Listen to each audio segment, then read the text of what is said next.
ပရိသတ်များအားလုံးပဲမင်္ဂလာပါရှင်။ကျမတို့ရဲ့ရန်ကုန်တုံဆိုင်ကာတွန်း channel လေးမှာပြန်လည်ကြိုဆိုလိုက်ပါရရှင်။ဗီဒီယိုလေးမကြည့်ခင်မှာ VPN လေးဖွင့်ပြီးကြည့်ပေးကြဖို့မေတ္တာရက်ခံအပ်ပါရရှင်။ဒီကနေ့ပရိသတ်တွေကိုတင်ဆက်ပေးသွားမယ့်ပုံမြင်လေးကတော့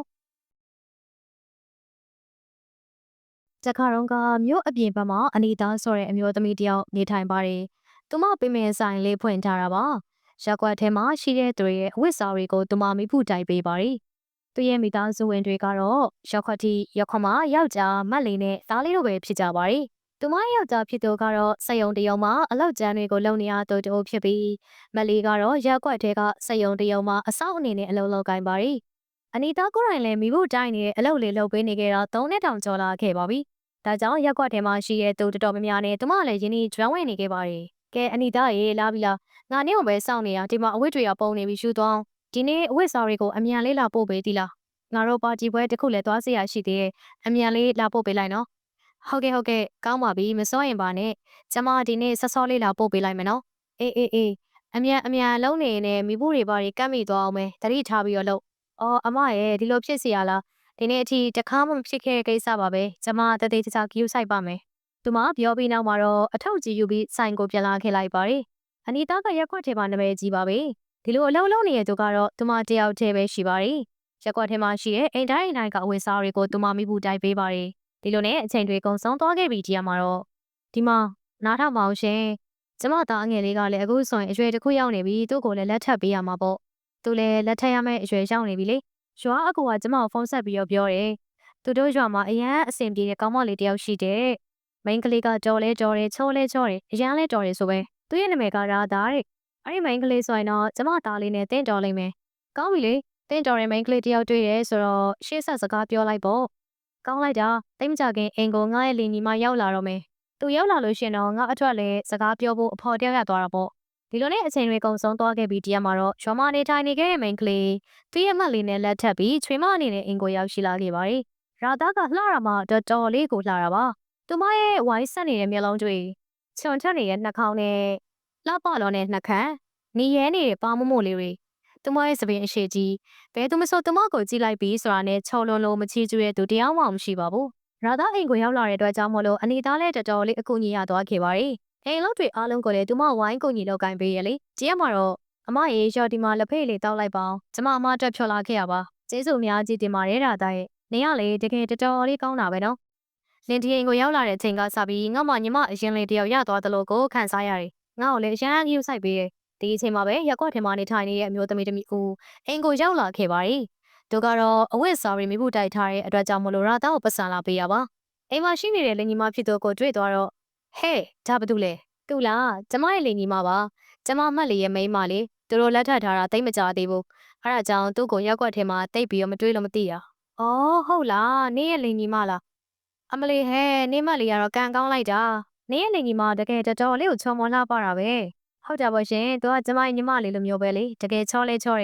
ဒီစကားကြားခဲ့ရတဲ့ခါမှာရာသားကတော့တော်တော်လေးရှက်သွားခဲ့ပါပြီအလုံးရှိလို့အင်ကိုလာကြတဲ့သူတိုင်းသူမကိုတွေ့တဲ့သူတိုင်းအားလုံးကတော့လှပလုံးနဲ့ရာသားကိုကြည့်ပြီးတော့ချီကျူးစကားပြောဆိုကြပါပြီဒီလိုနဲ့တရက်မှာတော့ဒါနဲ့အနီသားရေမနေ့ကတော့ကအဝတ်စားတွေလာပို့ခိုင်းလိုက်ကြ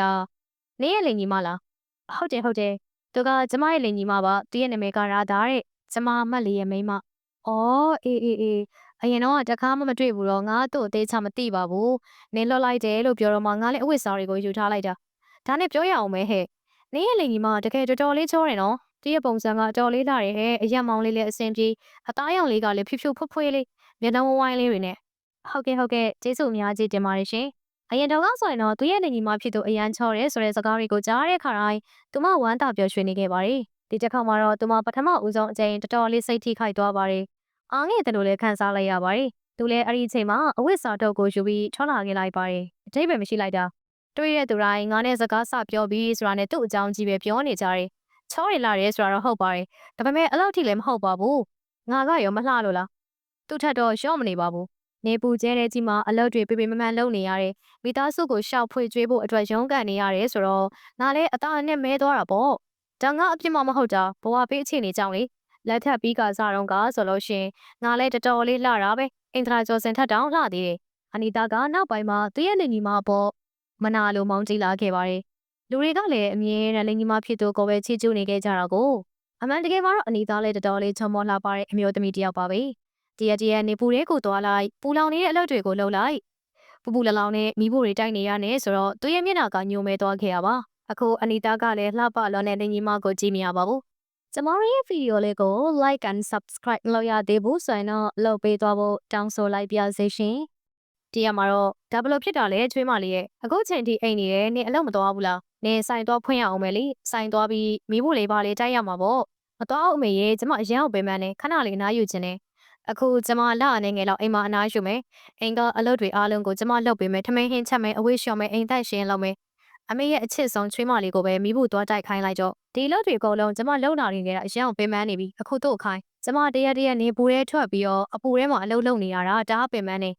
ကျမဒီလိုတွေလုံးနေလို့လေကျမရဲ့အလှပတွေအားလုံးကုန်ခန်းသွားခဲ့ရပေါ့မျက်နှာဘလောက်တောင်မှမဲနေပြီလဲဆိုတာအမေကိုယ်တိုင်ကြည့်လေချွေးမကြီးရလေသူကအခုမှရောက်လာတဲ့သတို့သမီးအသက်လေးလေ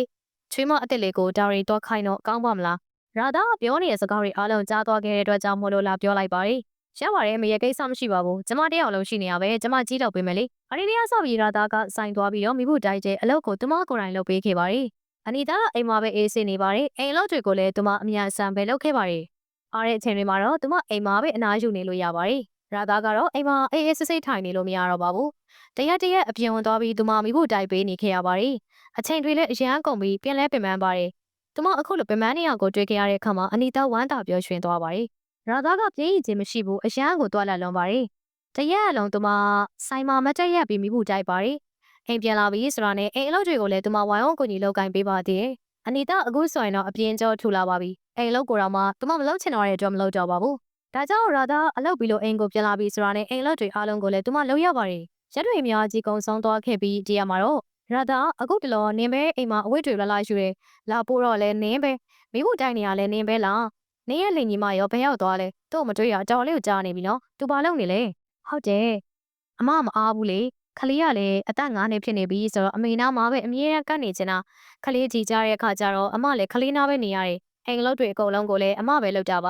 ါကျမလည်းဆိုင်အလုံးနဲ့ကူညီပေးလိုက်တာပါရှင်အော်ဟုတ်လားအေးပါဘယ်လိုမဆိုနေလို့မိသားစုကိုကြည်ရတာအေးချမ်းလိုက်တာဟဲ့နင်တို့လင်ညီမအချင်းချင်းကလည်းအပေးယူမရနေရောပဲကောင်းတယ်ဘယ်သူမစိုးရက်ွက်ထဲကသူတွေကအနီတာအကြောင်းကိုမေးရခါတိုင်းသူမကစကားကိုထိန်ပြီးတော့ပြောလိုက်ပါတယ်မိသားစုအရေးကိုတော့သူမအပြင်ကိုဘယ်တော့မှပေါက်ကြားခွင့်မပေးခဲ့ပါဘူးဒီလိုနဲ့ပဲနေရရက်တွေကုန်းဆုံးသွားခဲ့ပါတယ်တရက်မှာတော့လင်ညီမဖြစ်သူရဲ့သားလေးကကစား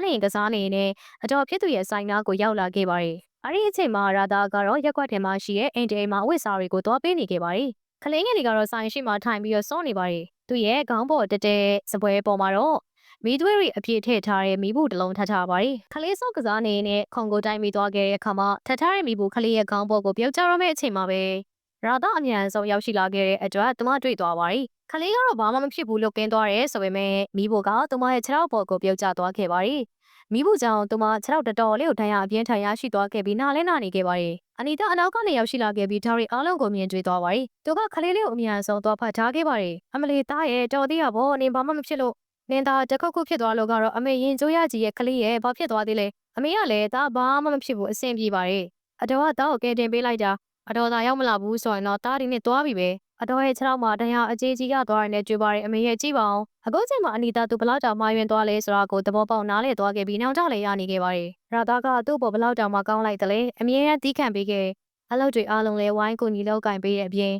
်သူမဘလောက်ပဲမမုံသူမကိုပြန်မမုံခဲ့ပါဘူးသူမကအပြင်အပေါ်ရန်အလှပမာတွေလှတာမဟုတ်ပဲစိတ်သဘောထားလေးကအရန်ကိုဖြူစင်ပြီးလှပလွန်ပါတယ်ဒါကြောင့်သူမလည်းအမားတွေကိုတည်သွားတဲ့အတွက်ရာသားကိုတောင်းပန်လိုက်ပါတယ်ရာသားရဲ့ငါ့ကိုခွင့်လို့ပါငါတောင်းပန်ပါတယ်နော်ငါတကယ်မှားသွားတယ်တိလားငါကလေနေအရန်လှတယ်ဆိုတာကိုမနာလိုဝင်တိုးစိတ်ကြီးသွားခဲ့တာဟာအခုလိုမနာလိုလို့လေဒီကိစ္စတွေအားလုံးငါလုပ်ခဲ့တာလေငါနေပူထဲမှာအလုပ်လုပ်ရတယ်ဟိုတော့ဒီတော့အဝတ်စားတွေကိုယူရတယ်မိဖို့တိုက်ရတယ်ပြန်သွားပို့ပေးရတယ်ဒါလောက်ထိအပူထဲမှာအလုပ်လုပ်နေရတော့ငါရဲ့အသားရည်တွေပြည့်စည်ကုန်တာပေါ့နေလဲငါလိုမျိုးဒီလိုအလုပ်တွေအများကြီးလုပ်ကြတဲ့ခါကြလို့ရှင်နေရဲ့အသားရည်မွဲချောက်ပြီးပြည့်စည်သွားလိမ့်မယ်လို့ထင်ထားခဲ့တာအဲ့ဒီခါကျရင်လူတွေကနေကိုချီးကျူးမှာမဟုတ်တော့ဘူးငါဘလောက်တောင်မှမှားရွှင်ခဲ့လဲနော်နင်းပေါ်မကောင်းကြစီဖို့အတွက်အပြည့်အဝကိုစဉ်းစားခဲ့ရဒါပေမဲ့ဒီနေ့ငါကလေးအသက်အန္တရာယ်စိုးရင်ရတဲ့အချိန်မှာနေရပဲအကူအညီပေးခဲ့တယ်အတော်တယောက်ရဲ့တာဝန်တွေကိုနေကြည့်ခဲ့ပါတယ်အခုငါလက်ခံသွားပြီလူတွေအားလုံးနင်းကိုချီးကျူးတာအလကားမှမဟုတ်တာနင်းက အပေါ်ယံအလှပရောစိတ်အတွင်းပိုင်းအလှပရောအရာအားလုံးပြည့်စုံနေတဲ့သူပဲအမရဲ့ကျမမကြောက်မှန်ပါနဲ့ခလေးကကျမရဲ့တူလေးကျမရဲ့တူအရင်လေးပါအမတို့ကိုချစ်သလောက်ကျမလည်းသူ့အရင်ချစ်ပါတယ်သူရဲ့အသက်ကိုကဲတင်ပေးဖို့အတွက်ကျမရဲ့အသက်ကိုပဲပေးရကျမတော့ပေးမှာပဲဒီစကားကိုကြားခဲ့ရတဲ့အခါမှာအနီတာဝမ်းနဲ့လွန်ပြီးမျက်ရည်တောင်ကျသွားခဲ့မိပါတယ်ပြီးတော့သူကရာသားကိုဖတ်ထားခဲ့ပါတယ်အိမ်ကိုပြောင်းလာခဲ့တဲ့အခါမှာတော့သူ့ရဲ့လင်ကြီးမဖြစ်သူခြေထောက်မှာတန်ရအပြင်းထန်ရထားပြီးသူမကတော့ခြေထောက်ကိုစေးတိချထည့်ပေးခဲ့ပါတယ်တောင်ရကြမြင်သွားခဲ့တဲ့အခါမှာတော့သူမခြေထောက်ကတန်ရလုံးဝပြန်ကောင်းသွားပါပြီအခုဆိုရင်အနီတာကလည်းသူ့လို့သူပြန်လုပ်ပါတယ်ရာသားကအိမ်လို့ကိုလုပ်ပြီးအချိန်ရပြီးဆိုတာနဲ့ရောက်မဖြစ်သူကိုအကူအညီပေးဖို့အတွက်ဆိုင်ကိုအမြဲလာတတ်ပါတယ်ဒီလိုနဲ့မိသားစုဝင်တွေအားလုံးပျော်ရွှင်စွာနဲ့နေထိုင်သွားခဲ့ကြပါတယ်ဟုတ်ကဲ့ပါဗီဒီယိုလေးကတော့ဒီမှာပဲပြီးဆုံးသွားခဲ့ပါပြီကျမတို့ရဲ့ channel လေးကို like and subscribe လုပ်သွားပေးဖို့အတွက်တောင်းဆိုလိုက်ပါရစေရှင်နောက်ထပ်ဗီဒီယိုတွေမှာပြန်လည်တွေ့ဆုံကြပါဦးမယ်ကျေးဇူးတင်ပါတယ်